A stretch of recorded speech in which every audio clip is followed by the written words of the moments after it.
Quand on change le microbiote de la souris, on va changer son comportement et faire apparaître une série des effets qu'on rencontre chez les patients alcooliques, en particulier du côté des signes de dépression et entre autres aussi du côté d'une perte de sociabilité. Et la perte de sociabilité, c'est un des éléments qui est très central dans la problématique alcoolique. On sait que cette perte de sociabilité est un des facteurs de rechute très importants.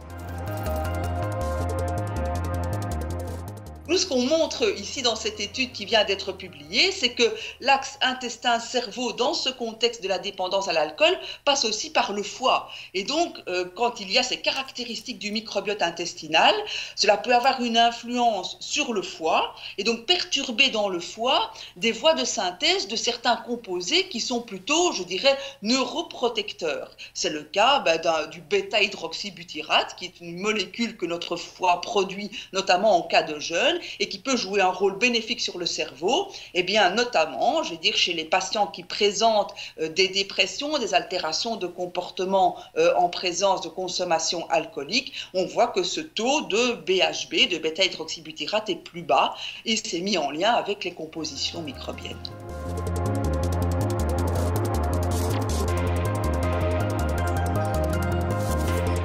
On a au niveau de l'intestin des bactéries qui produisent de l'éthanol, mais qui sont par ailleurs également sensibles aux effets de l'éthanol et qui sont capables de métaboliser l'éthanol. Donc indirectement, ces bactéries, en changeant le comportement du patient alcoolique et en lui permettant d'aller vers la consommation d'alcool, s'auto-nourrissent en fait.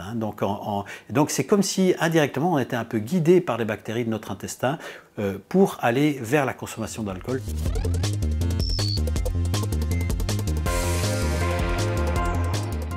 Et il y a une très belle étude qui vient d'être terminée et qui a été menée notamment, bien sûr avec Philippe de Timary et Peter Starkel, mais Sophie Leclerc et Camille Amadieu comme, je vais dire, driver de cette étude, où d'une intervention a été réalisée avec des fibres alimentaires de type inuline chez les patients qui étaient admis en cure de désintoxication à l'hôpital Saint-Luc. On est en train d'analyser les résultats pour savoir si, en changeant finalement le comportement alimentaire des patients qui sont alcoolodépendants, on peut, en influençant le microbiote, accélérer en fait la récupération de ces patients et éventuellement empêcher la rechute de ces patients, qui est un phénomène qui est vraiment dramatique dans ce contexte.